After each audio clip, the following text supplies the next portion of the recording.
just to get $100,000, people want to see your intestines. Are you ready?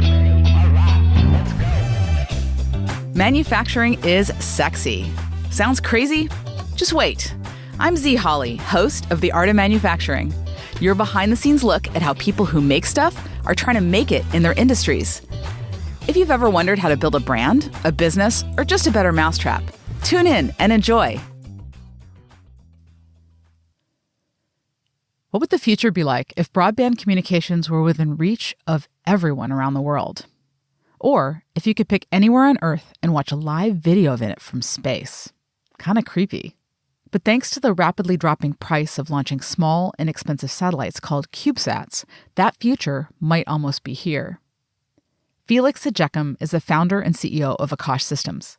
His special diamond composite technology is helping fuel this trend. He is driven by the hope of bringing communications within reach of every single person on the planet. I was curious to learn about this gold rush into space from a layperson's point of view. Why now, and what are the killer applications? I wanted to learn more about their technology and why his advanced material might be the key to getting massive bandwidth through satellites. But we didn't just talk about technology. He shares his insights from founding 3 venture-backed startups. And my favorite part of the conversation came later when we explored the source of his confidence. I mean, what drives someone to take on such an ambitious mission to reach the final 3 billion? And is it possible to be too ambitious? I learned that his time growing up in Zimbabwe and his immigrant parents' unconventional attitudes might have influenced him in ways I totally didn't expect. We hear about that and a whole lot more on this week's episode of The Art of Manufacturing.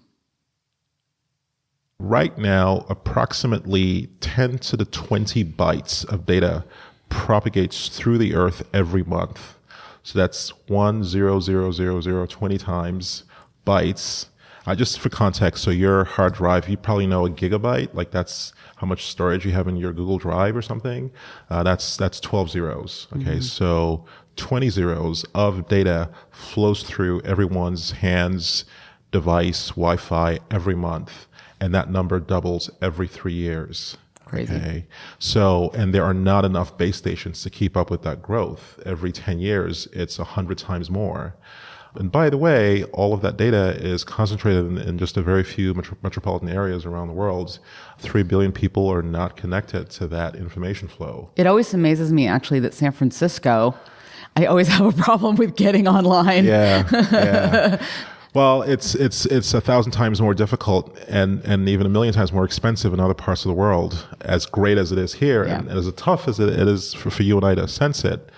Sometimes we feel, even down here, basement, tough to get online, but it's relatively inexpensive in much of the developed world and even countries that are rapidly growing. But when you get further out, there is just no access. And when there is access, it is incredibly expensive. Mm-hmm. That's the problem we're trying to address. And what people have realized is that since base stations can't get us there, traditional infrastructure that we have today can't really get us there, folks are starting to look at other means. It turns out, as it were, that satellites have dropped in cost. Mm-hmm. It used to be... So when you say other means, though, I want to clarify like that. Sure. So you're talking about Project Loon, maybe with Google or Facebook is kind of has their own project. Anything where you can achieve tremendous leverage. So a typical base station, which is a box that manages wireless communications around a certain diameter, will typically have a reach for a few kilometers to a few miles, maybe a few tens of miles if they're really powerful. And so that limits the scope of impact that box can have, that base station, which manages wireless communications. So you now have to think about a system that can cover a much broader a space on Earth. Mm-hmm. You have to go up to space, and that's the motivation behind going into using balloons, like with Google and other folks like that. The higher up you go, the broader you can cover the Earth. In fact, if you go high enough, you can get about half of the entire globe. Problem is, even with the speed of light that the data propagates, you have latency, you have a time lag if you go too far out. There is a sweet spot somewhere between airborne elevations and lower Earth orbits, so 400-ish kilometers, where you don't notice a distance between the satellite and us.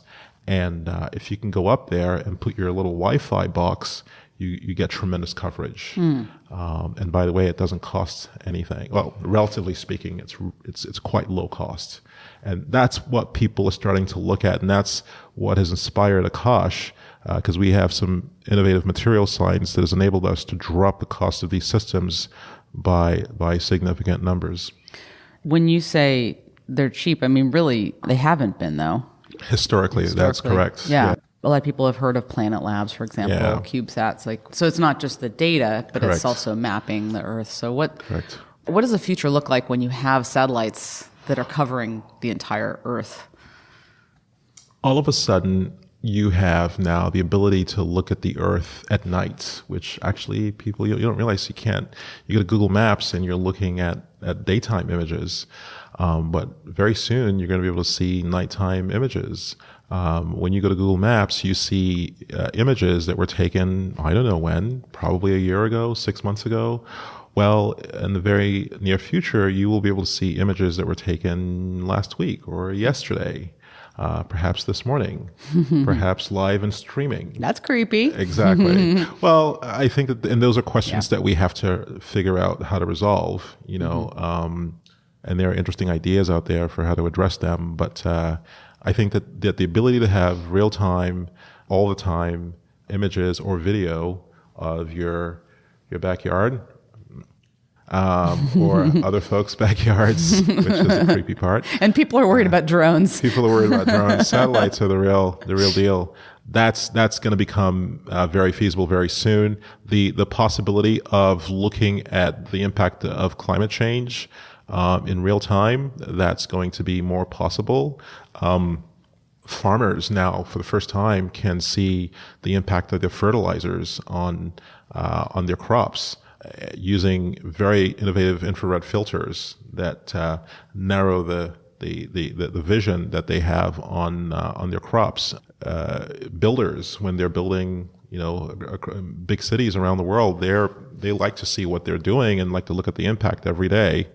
So there's a lot of information that's out there. Resolution in GPS down to the lane is going to be possible very, very soon. That's going to get a lot better. And quite frankly, the quality of communications, you know, right now it's sort of okay, but it's one of those things where you don't know how bad you have it until you see really great.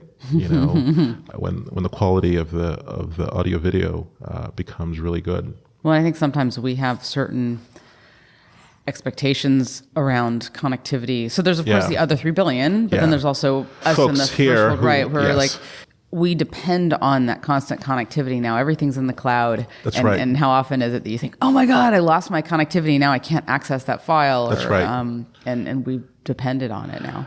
Search and rescue is another one. You know, we had this giant 747 that just magically disappeared off the surface of the earth from Malaysia Airlines a few years ago. Yeah. If we had certain types of satellites out there, we may not have lost all those people. The other day, we received a call from a very large NGO interested in monitoring the way fishermen fish. I didn't realize this, but in Asia Pacific, a lot of the boats are required to have cameras on their mast. So if they're, you know, pulling up turtles and whatnot, they're supposed to put it back. Yes. And if they don't, then they get in trouble. All of that gets recorded in the camera, and 3 months later, when they're back on shore, they turn in the camera or the USB stick with the video. Well, that's potentially tamperable, and so they would like to have something that's foolproof, where the images are captured and sent to the cloud.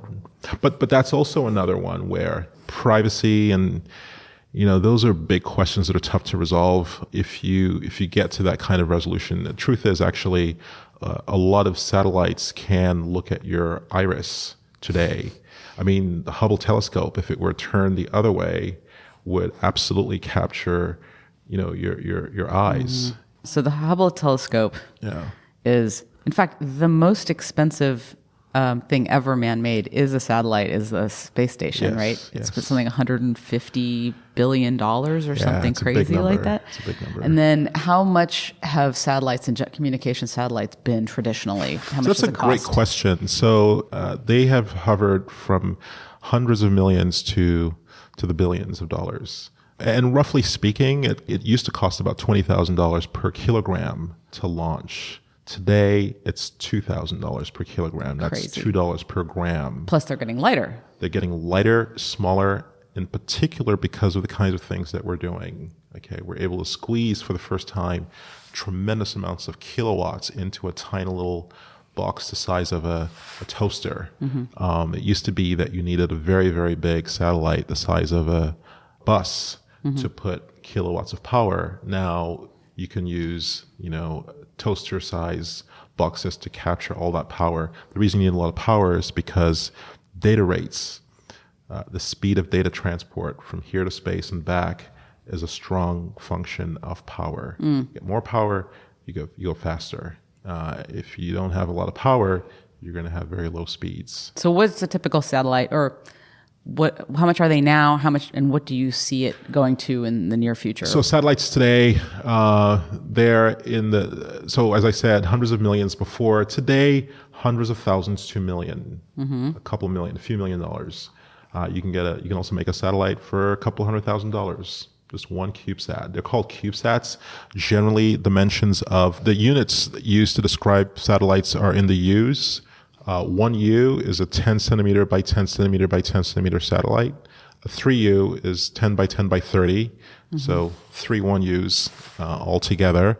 We make satellites that are in the 3 to 6U range. But roughly speaking, you're looking at, for the small guys, hundreds of thousands of dollars to big little guys that are in the a couple $1 million. So does Akash Systems make satellites? Yes. So we are developing satellites. We do two things. Actually, we make the engine of the satellite, which is the amplifier. There's a little box or chip, if you will, inside a satellite that is responsible for amplifying the signal that comes from ground up into space, into the satellite. By the time the signal gets up to space, it's really, really low power. It's a microwatt, sometimes a nanowatt. And so you need to amplify it for the chips on board to do anything with it. And likewise, going in the other direction, you need to amplify it before it goes out. And that amplifier is the most important element. There are a couple other things. You need the antenna, very good antenna, solar cells for the power. But the amplifier is what we make. And then around that is the transmitter and the satellite. And we're developing those as well. And where are you actually making these the satellites? We're sort of all over the place. Right now, the headquarters is in San Francisco. This is where we have our business office. Our engineers, design team designing the chips are in Texas, and the satellite team is in New York. And when do you expect to have your first satellite up? Well, we hope to have satellites up in space probably 2019. We will have amplifiers up in space next year. Some of our customers who are buying our amplifiers are going to take them up and put them up in space. So you're not just licensing your technology; you're actually building the components. That's been your first. That's the initial. We don't license anything. Wow. We're making everything. Now, certainly, we are fabless in the sense that we don't have a manufacturing plant. We pay other people to make our parts. We do have a lot of designers inside who design the components and the systems, but then we use the manufacturing capacity that exists today in the United States to make our systems. So where is that manufacturing capacity that you're using? So the chip maker is in Massachusetts, and we will continue to make the satellites in New York. Our belief is that there's already a lot of installed manufacturing base in the country, and we don't need another fab. We think that our investors' monies are best used in leveraging the existing.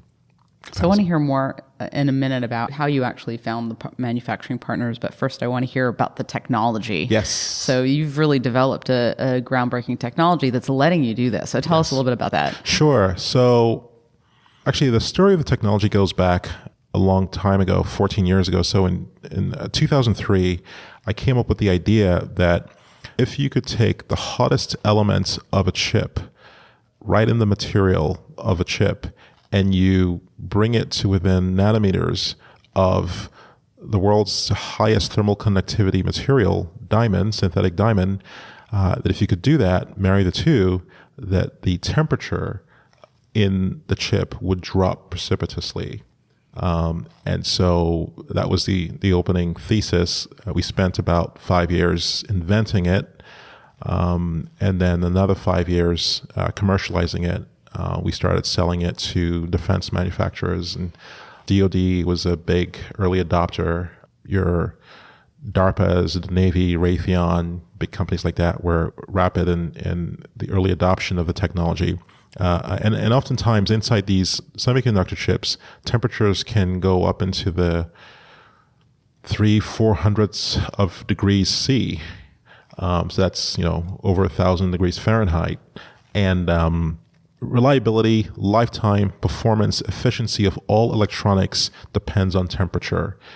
As temperature goes, so goes the efficiency and the lifetime reliability performance. And so it was very clear to me and my co-founders that if we could address that issue, we would have a fundamental change in the way systems operate.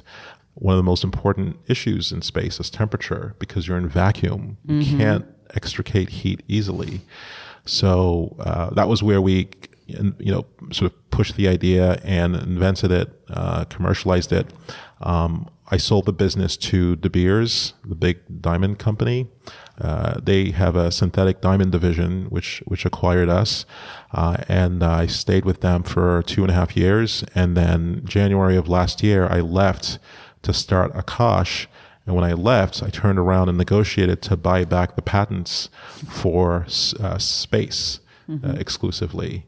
And so now we're a customer to those materials. So they sell exclusively to us those diamond-based materials, and we use them to make these satellites come true. Are they natural, or are they vapor deposition? Totally artificial. They're CVD. So very simplistically, you get an oven, you put methane, CH4, into it, you crank up the temperature inside the oven, CH4 gets split into two, hydrogen gets sucked out of the chamber, and what you have left is carbon, and that coats or deposits into whatever you have in the chamber.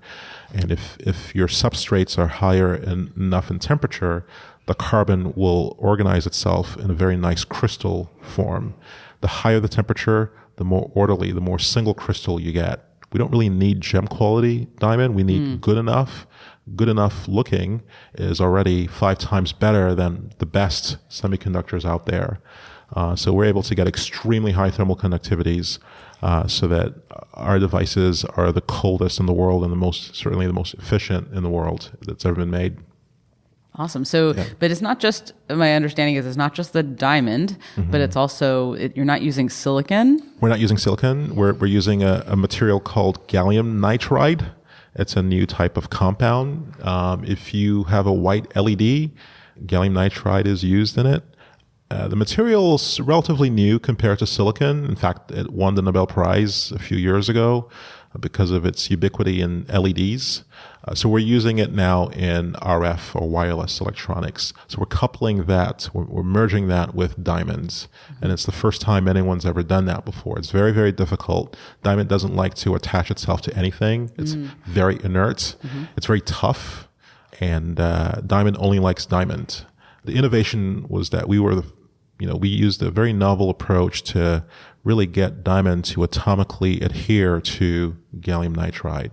And so the heat gets sucked out. And where did you do that? Did you do that at Akash or at De Beers? So that was at my earlier startup, which was a company called Group 4 Labs. We were there for 10 years before we got acquired by De Beers. Got it. So that was where the innovation was. The original, that idea, you might say, if you want the true, honest inspiration, it really came from grad school. It's related to what I did for my PhD, which was the merging of very dissimilar materials in the interest of very high systems performance. Okay, that was the underlying concept, that if you just use a material for purposes that are first order, then okay, you're going to get some good things. But if you can merge a material with another material that it doesn't like, but you find a clever engineering way to do it, then that's where you can really get some amazing applications going. So how do you do it? Very in a very difficult way. We found there's a lot of material science that went into it. We tried to find a very good glue to go. We sort of had to design a good interfacial and intermediate glue to bring the two materials together.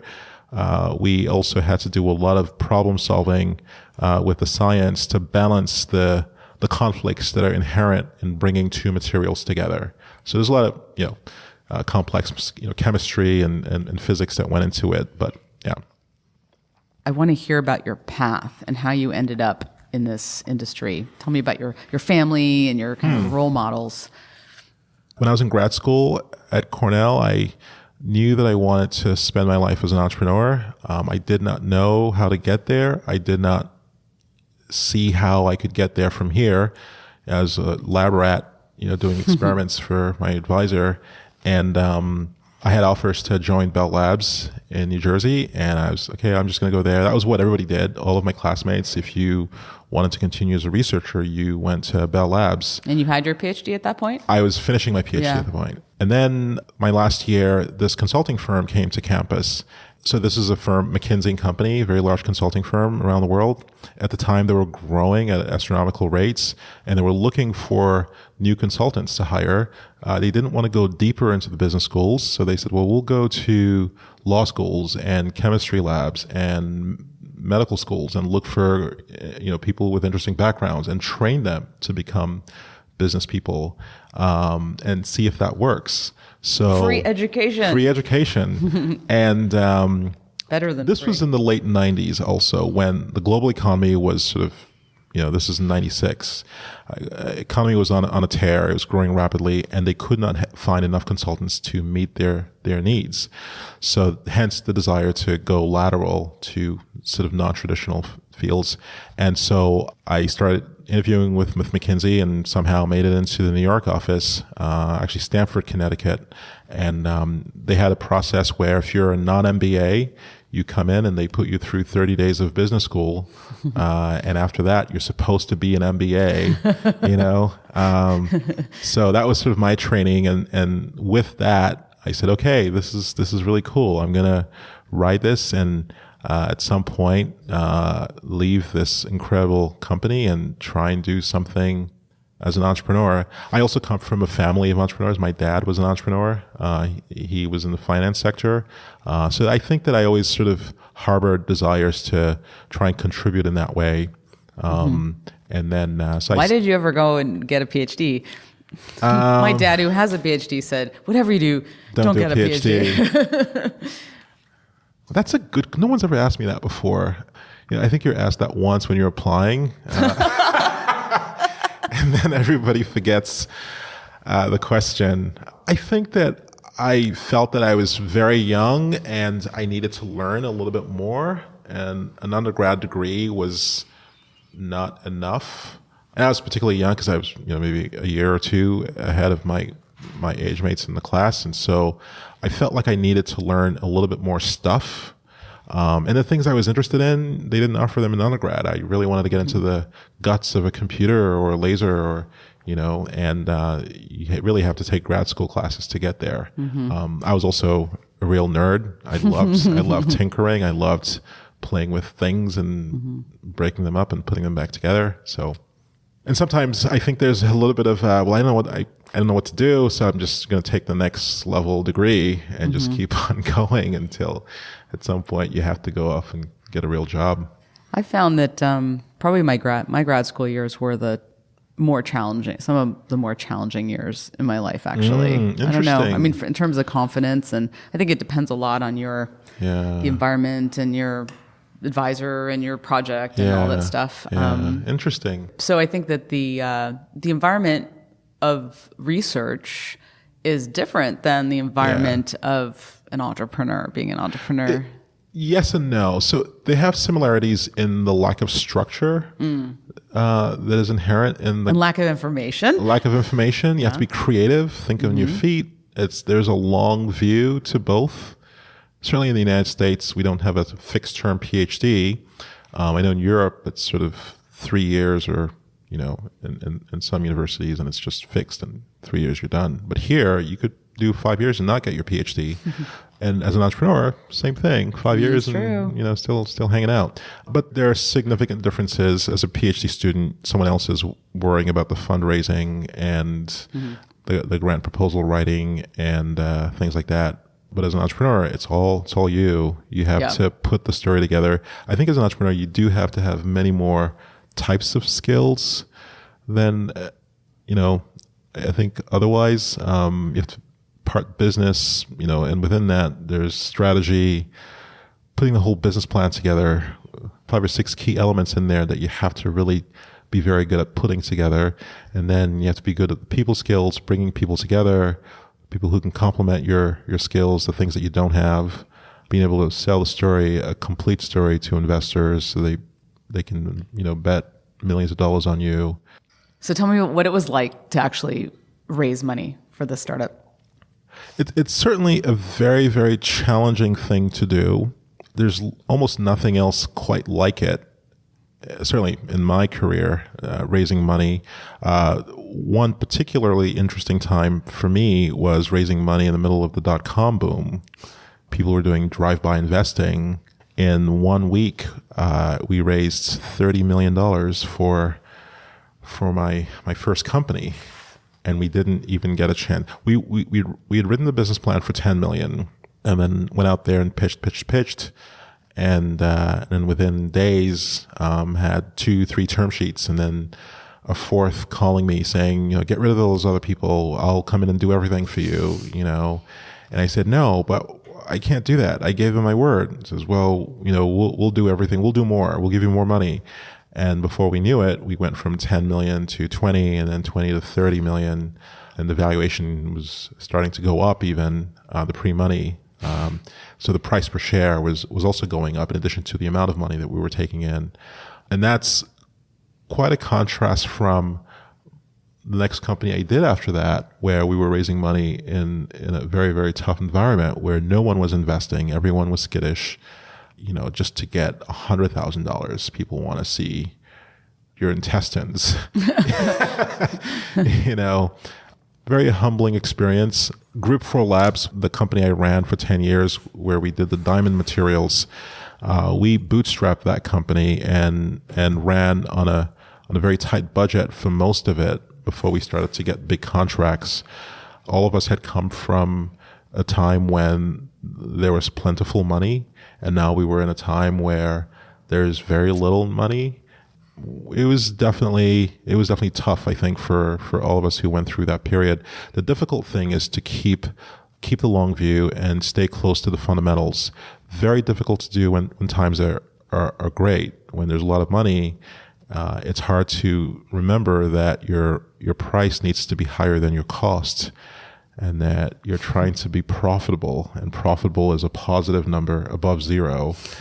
Really? So is there a particular decision you regret, or why are you saying that? Yeah, I would say that. I would say that I wish I didn't listen to, we had investors, some of our existing investors at the time said to us, don't be outspent by your competitors. Spend, go. If you get outspent by your competitors, then you're toast. We were advised to, if we want to go public, we will be evaluated on dollars per patent or patents per PhD, all these sort of metrics that had nothing to do with the fundamentals of a business.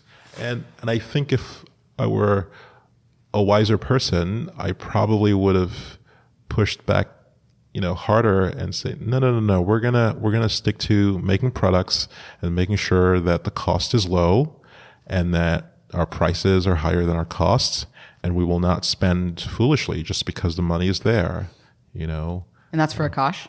No, so that was my first company in the fiber optic space that we did earlier. before the diamond materials company. You've just been a startup machine. I've been involved in startups. There was 3 startups. This is my third. So okay, so you were in grad school, got your PhD. Grad school, McKinsey. Yeah. And you did the fiber optic startup. Fiber optic company. That's 5 years, and that was the one that grew sort of a little bit too quickly in the .com period. You're listening to The Art of Manufacturing. Follow our adventures on Instagram and Twitter @ArtofMFG. And to chat with other like-minded creators, join the Art of Manufacturing Facebook group. We'll be right back after this break. The Art of Manufacturing podcast is a collaboration with Make It in LA, which is generously supported by organizations like the LA Cleantech Incubator. LACI has a really cool facility in the Arts District of downtown LA filled with energetic startups and nonprofits. They offer cleantech startups flexible office space, epic prototyping labs, and the #1 rated cleantech incubation program in the world. Learn more at makeitinla.org/LACI. We're speaking with Felix Ejeckam, founder and CEO of Akash Systems, a company that's opening up the frontiers of space with their special diamond composite material. What was it like to find the fab then when you're looking for all those partners? So you have the chip company and the manufacturer. Yeah. So how did you find those companies? So these are all companies that I have known from my career. So one thing that we've been able to leverage is our reputation. We're now about 10 people in the company. Each of us has, thank goodness, very, very strong reputation in the industry. People know us. We call companies and they know who we are and they know what we're trying to do, and they've read our papers and they've seen the things that we've done before. They know about this technology. This is a technology that I've invented, and so there's some credibility that comes with that. So it hasn't been very difficult to tee up partners. Customers, you tell a customer that you're going to reduce their energy consumption by 2 times, or you're going to reduce the size of their components or their systems by 50%. They're excited about that. They love that. You tell them that you're going to make their problems go away. Mm-hmm. Who wouldn't want that? And also there's the credibility of having, some data to show or some model to show that that's the prediction and it looks to tie in. Virtually everyone we've reached out to, all of the early customers, were very excited about the prospects. So tell us about that ecosystem then. Who are the customers? Who are the people who are actually Sure. So right now our customers are existing satellite makers for the amplifiers, the components. Mm-hmm. The folks making satellites today, a lot of the large usual suspects that you know of, you've mentioned some of them today, they're all our customers. So they buy our amplifiers and they put them into their satellites. So that's sort of where we fit into the food chain. Our satellite makers, in most cases, sell to service providers. They sell their satellites to folks who want to operate the satellites and deliver, whether it's internet services to you or cable TV or incredible images, video, what have you. So our customers typically are the ones who will either work directly with SpaceX as a launcher, mm-hmm. or their customers would work with SpaceX as a launcher. We have several customers who are launching directly, are paying a launcher to have their satellites sent up to. Well, that's changing presumably too then, if all these satellites are getting smaller and lighter. And then, so how is that changing that part of the industry? Because there's this whole ecosystem. Yeah, right? and it's going to be still rapidly evolving for some time because there's so many new entrants, so many new people coming into the space, and everyone coming in is doing something new to slice and dice it, make it more efficient, more effective. There's rapid evolution going on, and even once you get up to space, there are companies now that are offering manufacturing services in space. You can go to space and make things while you're there. You can go to, there's a company that's offering, they have this sort of refereeing policing services to avoid collision. Yeah, between... What are they called? I forget the name. There's a couple of them out there. I don't remember the names. I didn't have any coffee today, but... You pay them, actually they'll contact you and tell you that you're about to collide with something. And if you pay them, I guess, a fee, they'll tell you that this is when it's going to happen. So you better, move your... It's kind of crazy it seems to me, and I've heard that this is an issue, that with all these CubeSats going up in the future, the predictions is that they're actually creating a lot of space junk that might make it a lot harder to be doing the farther, space exploration. So there's a couple of things. I think a lot of companies are now, of their own volition, decommissioning these satellites once they're no longer in use. They decommission them, sort of let them burn up upon reentry, because it does take energy to keep it up in orbit. But very honestly, the universe is a very, very large place. It is enormous. We're not anywhere close to, certainly in the band of interest to us where we like to orbit, it's getting a little crowded, but we can expand that some. And as you go further up in space with elevation, it's massive.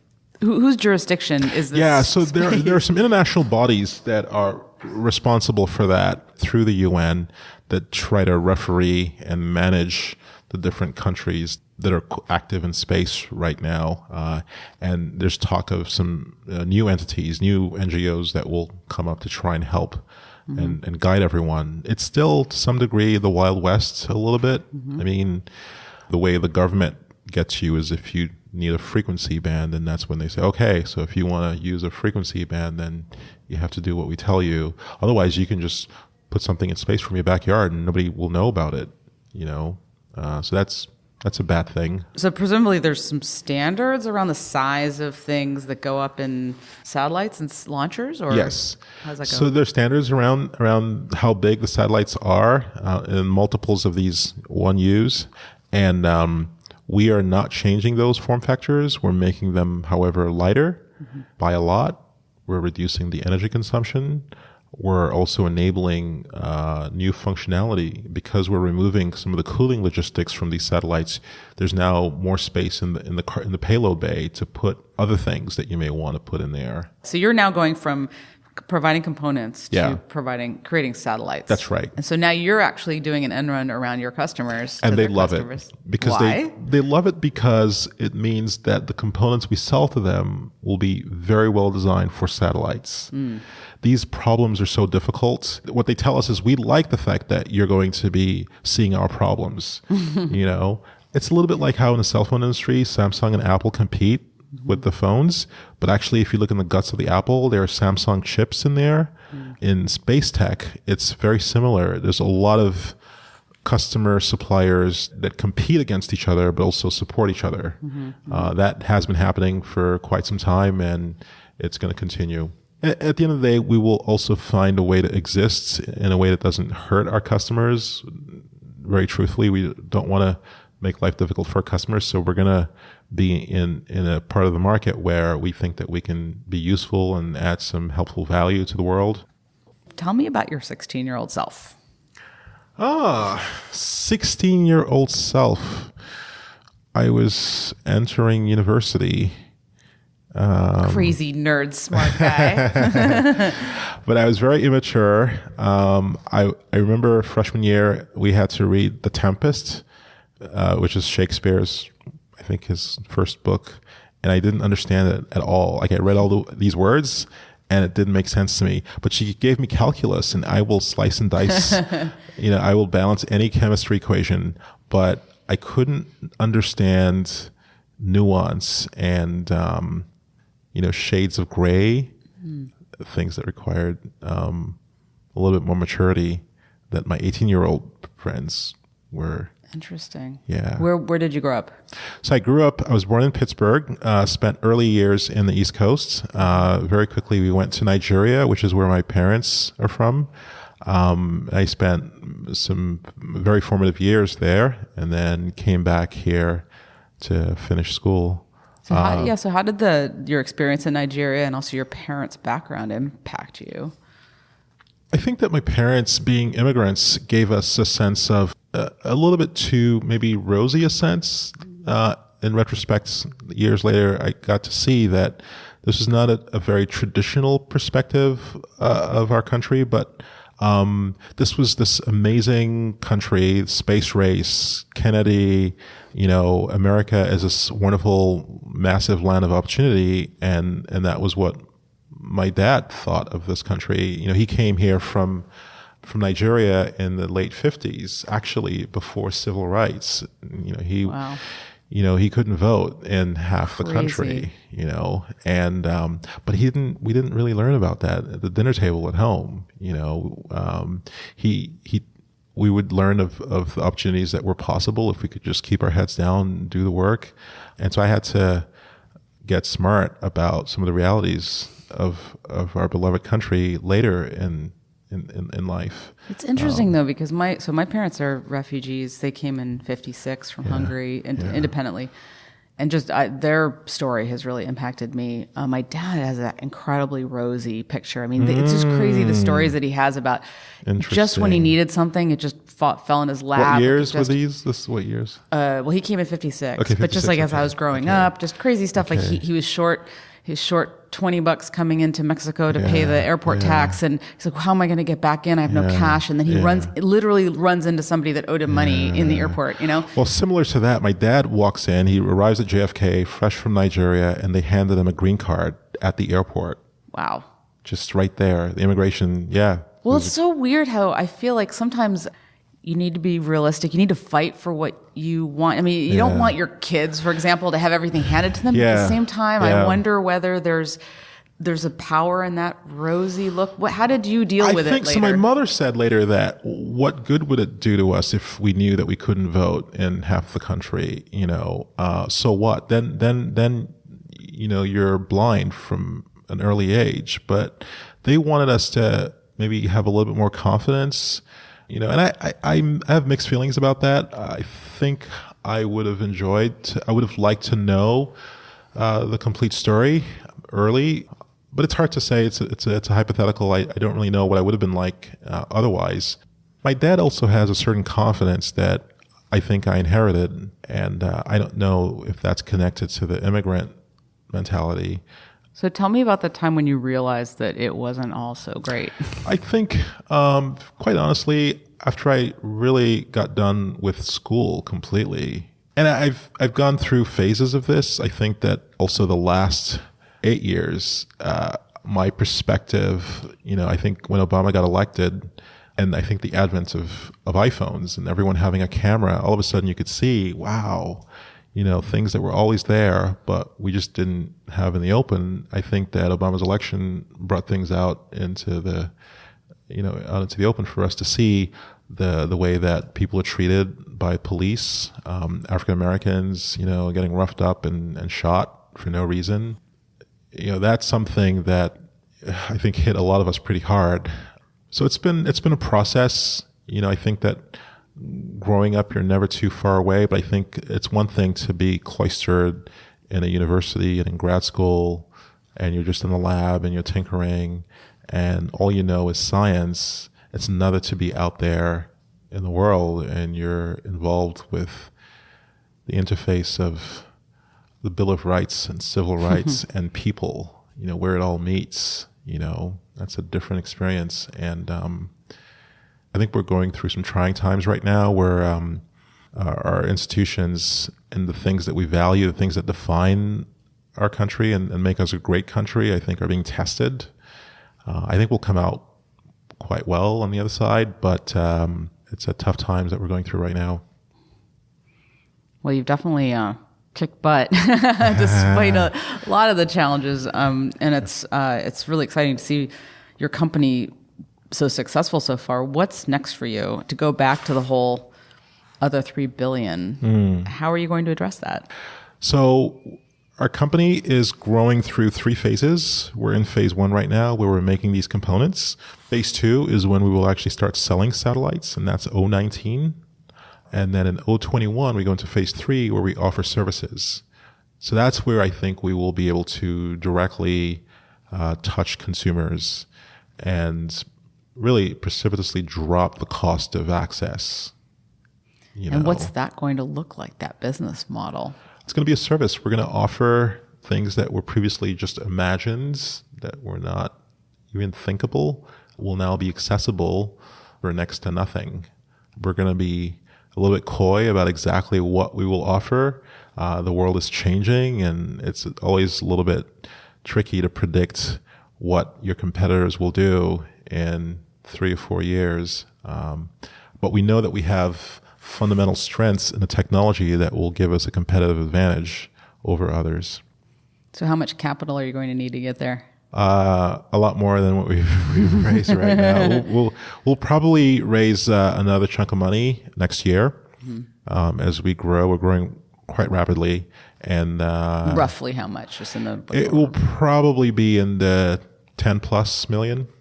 That's not that much in the grand scheme of what you're trying to do. It's not a lot of money. I mean, we're in San Francisco. That's nothing. Yeah, it's not a lot of money. But I mean, it's good in the sense that we're being capital efficient. We're not trying to be. It's great to say, yeah, we're going to raise $100 million, but that's a lot of equity, and it's a lot of dilution for your existing investors. So we will raise somewhere between 10 and 20 next year, and then the year after that we'll do a bigger raise for the service business. But I think what we're trying to do is actually I think it's a good thing because we're already doing revenue right now, and we're not going to let the capital raise get too ahead of the size of the business in terms of revenue. What you're doing is so audacious. You're not just creating components. You're not just, and then taking it to the next level. Okay, satellites, that's pretty audacious. And then you're going to offer services. Yep. Is this a Silicon Valley thing? I think to some extent it is. I think there's a culture and a DNA to the people who are attracted to the Silicon Valley area. There's also an aspect, a personal aspect, and maybe again, it's a DNA in the types of people who come here.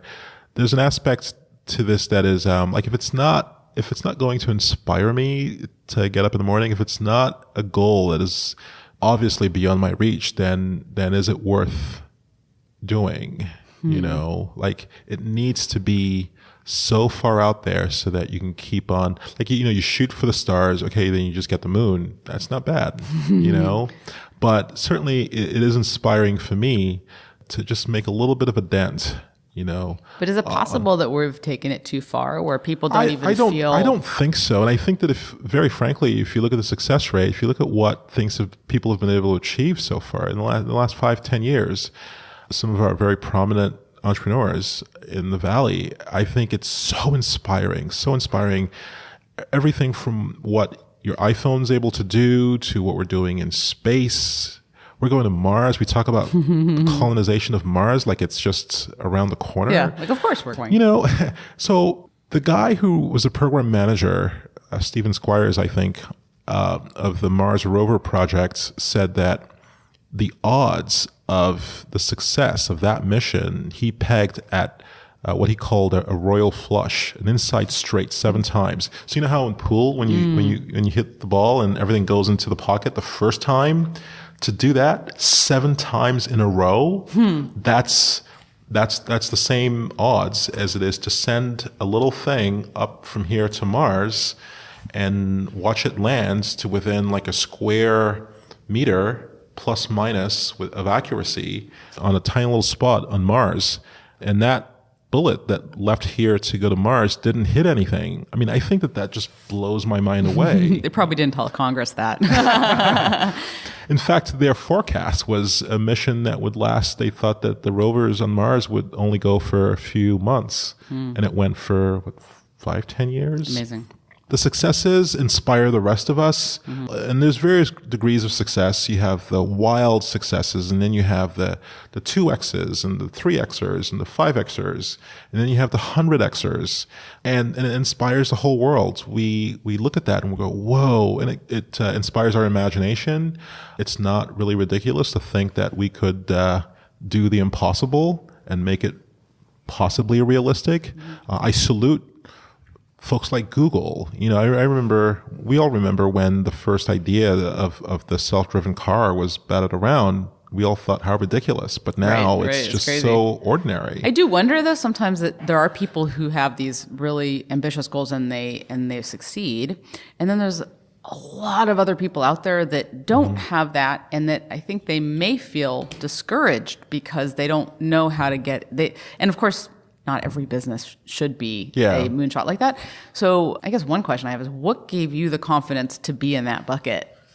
And what does that mean for the other people who may or may not ever see themselves in that bucket? So I've always been a science engineer, scientist type. And, in school, in grade school, you do well in math, you get an attaboy, you keep doing well, you keep getting more positive reinforcement and positive feedback from your teachers, your parents, and you're getting singles and doubles and your little wins, and over time, bigger wins, and you make bigger differences in the world around you. In grad school, we pioneered some things that I led, and that gave me a lot more confidence to take the next step. And so it's not so crazy for me to think that there's some of these things that I could try and do that may actually happen sometimes. I know that I will fail a lot. I'm comfortable with that. You have to be okay with that, to fail most of the time. If you don't fail enough times, you're probably not on the edge of science. One of our early adopters at Group 4 Labs was DARPA. They came in big and put in a lot of money in what we were doing.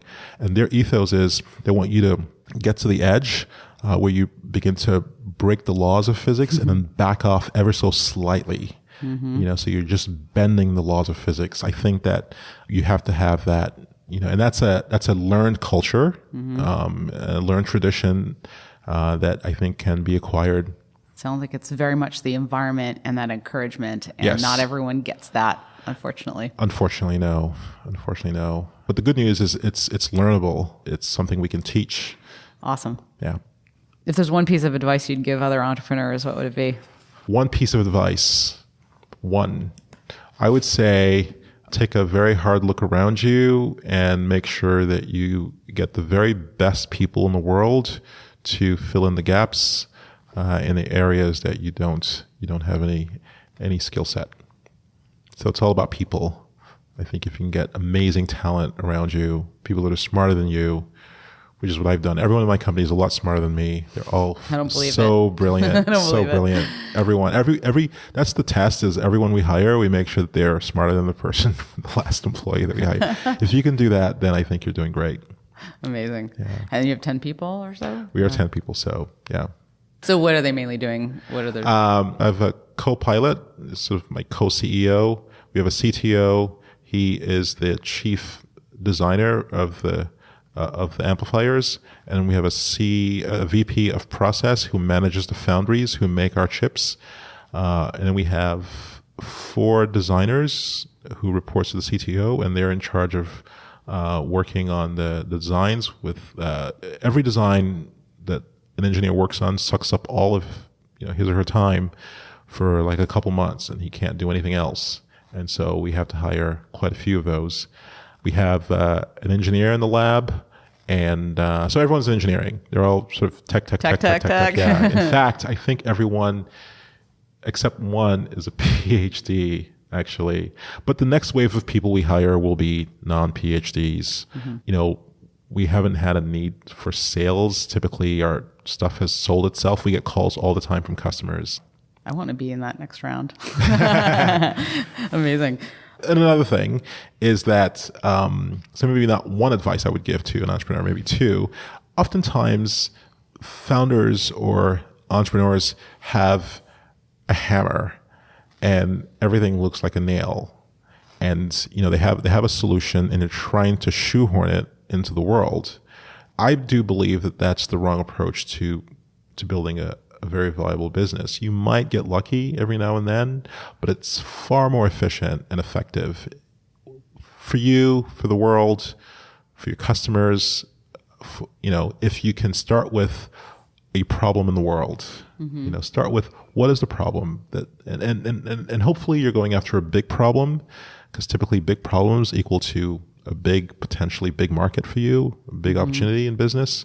But start with the problem, and then from that you lead into what is a good solution that I could offer that's better than what other people are doing.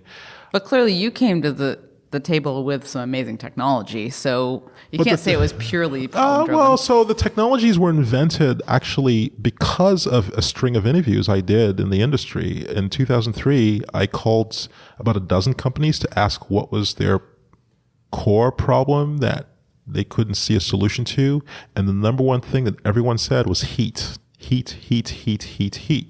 If you can extract heat from my systems, I will buy anything and everything you make. How did you pick the companies you were calling? You could call any company. So I was calling companies within the sphere of industries that I knew something about. So there is some boundary condition that you have to apply there. I didn't call Frito-Lay or, I didn't call International Paper. I was focused on broadly speaking hardware industries because I like hardware. And so you have to apply some constraints around the space that you want to stay in a zone that you know something about, and preferably that you know a lot about, and maybe even that you know more than anybody else about. And then from there, you look for the problems that people are suffering from. Thinking about what those trends, what the future is going to look like. Like we had in the last season, Kevin Zinger, he's building a car company, but he's building the car company with the vision and the imagination that the future is autonomous vehicles, fleets of autonomous vehicles. That's a great point. So oftentimes, to be very fair, I do admire people who identify problems that other people aren't talking about. They're a little bit ahead of the curve. And if you do your due diligence right, you will be right. You might be 5 years or 10 years or 20 years ahead of the curve, but the world will eventually catch up with you. Climate change, if you did the math, 20 years ago, you could see a collision, you could see a problem that's emerging. The bandwidth problem, if you plotted the curve 20 years ago, you would see that at some point we're going to surpass the need, the capacity that we have or the ability we have to fulfill the need in communications. So 20 years though, you don't want to be starting a company 20 years before you need it. Timing is everything. Yeah, timing is everything. So I would say if you want to cheat, there are some very good organizations that put out, assessments of big mega trends that are going on in the world. And if you can stay in one of these trends, these mega trends, for us, it was space. There's biotech trends that are going on with new ways of treating cancer, in fact, that are connected to my space. For example, the use of nanodiamonds in treating cancer. There are trends in energy storage, batteries. Okay, that is a huge problem that has not been solved as yet. Even with Elon's brilliance and the things he's doing with the Gigafactory, I think they're getting close. They haven't cracked the code yet. So there are some massive trends, big buckets of trends that if you stay in those trends, you will do well. That's exciting. Your future is bright. I'm really excited to see where you're going to go with it. Thank you. And hopefully we'll give you some more to talk about in the future, near future. Yeah. Looking forward to it. Thanks so much for joining us. Thank you, Z. Appreciate it. Here are 3 of my takeaways. First, I loved hearing more about the trends in space and satellite communications. It's amazing how the costs are coming down so quickly, from hundreds of millions of dollars per launch to tens of thousands. I like learning about what this means for us down here on Earth, from agricultural monitoring to broadband internet and live streaming video. What would you do with that kind of computing power in space? But what's even more interesting to me is to imagine a whole new gold rush. It's like the Wild West, with an entire ecosystem of tools and service providers growing in just a few years. He mentioned a service company that keeps tabs on potential collisions. And I just recently saw a pitch for a company that stores excess fuel from other launches in orbit for space companies, just like an outpost or a rest stop in space. I can just see the saloon door swinging. Second, he learned the hard way that board members and advisors don't always have the right advice for you. In the case of his first company, he was pushed to scale without considering sound financial principles. It was easy to go astray with so much venture capital in the bank. His second company struggled to raise money, so they almost had to bootstrap it. So Akash Systems might just be the Goldilocks in this story. He's growing this one fast, but responsibly. And finally, I was intrigued by Felix's experiences growing up. I found it fascinating how his parents wanted to shield him from the reality of race relations in America. His dad immigrated to America, the land of opportunity, in the 1950s, just like my parents. But in his case, he couldn't vote. But he never once mentioned to Felix the struggles he faced. This shielding might have kept Felix from understanding some important societal issues early on in his life. But then, on the other hand, that perpetual rosy picture could have been the source of Felix's ambition and confidence because he didn't know any better. a culture of optimism seems to lead to big thinking that sometimes almost seems crazy to the rest of us. And this is rampant in Silicon Valley. And some might call this hubris. But I do like to say, nothing amazing ever happens without a little self-delusion, and this might be a great example. I don't know, what do you think? Should kids be shielded from the hardships? Should we all think as big and ambitiously as we can? Or should we encourage startups and ideas of all sizes? I'd love for you to weigh in and share your thoughts with me by email at feedback@artofmfg.com. Time to wrap it up for The Art of Manufacturing. Tune in next Thursday when we meet Natasha Case and Freya Estreller, the co-founders of the architecturally inspired trendy ice cream sandwich company, Cool House. If you're in LA and you're interested in learning about creative strategies to get more capital for your business, check out the Dollars and Cents event series hosted by Make It in LA and the Los Angeles Cleantech Incubator. The next event is May 23rd on alternative debt. Go to makeitinla.org/events. For show notes, visit www.artofmfg.com. Follow our adventures on Instagram and Twitter @artofmfg. And to chat with other like-minded creators, join the Art of Manufacturing Facebook group. Never miss an episode. Subscribe on iTunes or Spotify or your favorite player. And if you like the show, do us a favor and leave us a review. Or send us a message with your thoughts and ideas to feedback@artofmfg.com. This podcast is produced by At Large and Dangerous in collaboration with Make It in LA and other partners. Visit makeitinla.org/connect to sign up for local LA events and news. A big shout out to Peter Brandenburg, the producer and audio engineer. Thanks for listening to The Art of Manufacturing. I'm Z Holly, and remember, don't just make it, make it.